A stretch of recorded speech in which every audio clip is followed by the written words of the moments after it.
आज हम कुरान की कैसी सूरा के बारे में बात करने वाले हैं जिसे हम सब जानते तो हैं, लेकिन शायद उसकी असली गहराई को महसूस नहीं कर पाते। जी हाँ, हम बात कर रहे हैं सूरा अल इखलास की। चलिए ईमानदारी से सोचते हैं, हम में से कई लोगों के लिए ये छोटी सी सूरा नमाज को फटाफट पूरा करने का एक आसान तरीका बन गई है ना? मतलब इसकी गहराई से ज्यादा इसकी लंबाई हमारे काम आती है।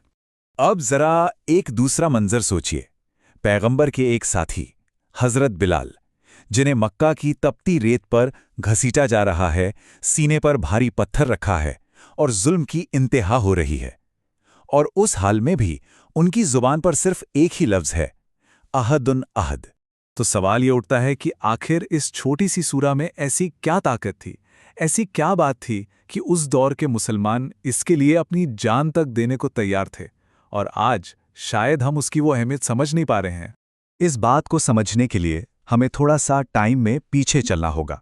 उस जमाने में जब ये सूरह नाजिल हुई, उस वक्त मक्का ही नहीं बल्कि पूरी दुनिया में लोग खुदा के बारे में तरह तरह की बातें करते थे और एक कन्फ्यूजन का माहौल था। उस दौर में देवताओं को बिल्कुल इंसानों जैसा माना जाता था। लोग मानते थे कि उनके भी माता पिता होते हैं, बीवी बच्चे होते हैं, उनके चेहरे होते हैं और उन्हें सोने चांदी जैसी चीज़ों से बनाया जा सकता है। और इसी माहौल में अलग अलग ग्रुप्स के लोग, जैसे मक्का के मुशरिक, यहूदी और ईसाई, पैगंबर मोहम्मद के पास आने लगे। वो सब एक ही सवाल पूछ रहे थे, हमें अपने खुदा के बारे में बताओ, ये कौन है जिसका तुम जिक्र करते हो? और सवाल भी बहुत सीधे थे।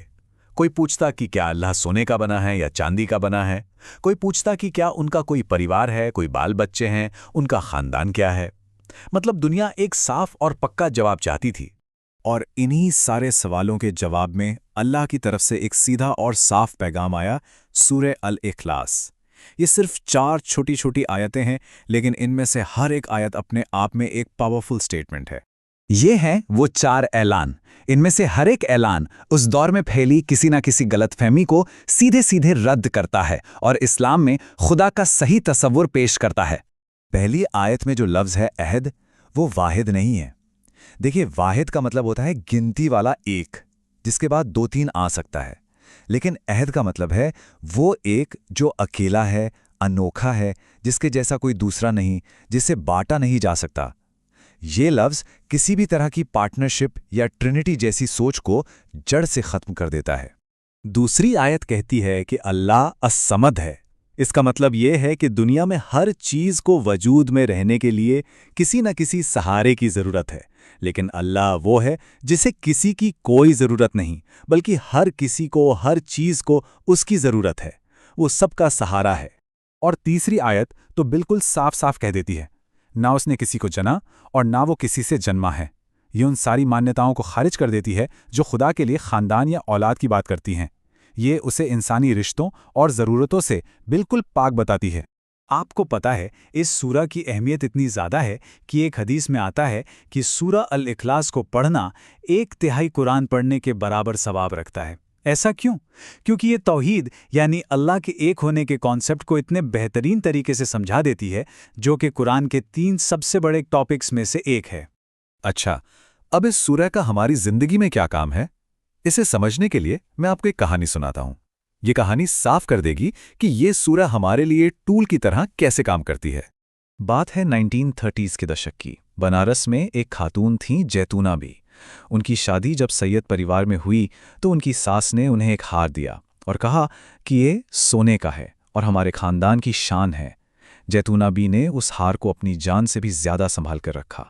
खैर, वक्त गुजरा और एक दिन सैयद परिवार पर बहुत बड़ी माली मुश्किल आ पड़ी।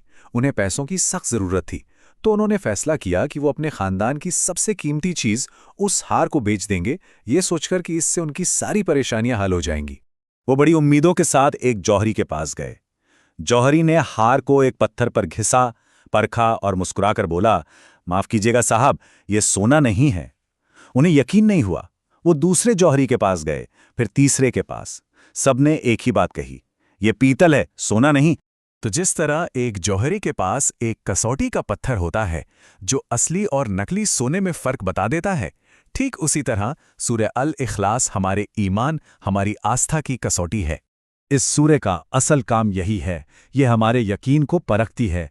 ये हमें खुद से ये सवाल पूछने पर मजबूर करती है कि क्या हमारा खुदा पर यकीन इन 4 आयतों के मुताबिक है, या कहीं अनजाने में हम भी पीतल को सोना समझकर जिंदगी गुजार रहे हैं।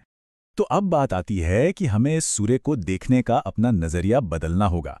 ये सिर्फ एक शॉर्टकट नहीं है, ये हमारे ईमान की बुनियाद है, उसकी आधारशिला है। अगली बार जब हम इसे नमाज में पढ़ें तो ये याद रखें कि हम सिर्फ कुछ लाइनें नहीं दोहरा रहे हैं, हम अपने बनाने वाले की पहचान का ऐलान कर रहे हैं, उस सबसे बड़ी सच्चाई को दोहरा रहे हैं जिस पर हमारा पूरा का पूरा दीन टिका हुआ है। तो हम इस समझ को अपनी जिंदगी में कैसे ला सकते हैं? पहली बात, इसे नमाज में प्यार और मतलब समझकर पढ़ें।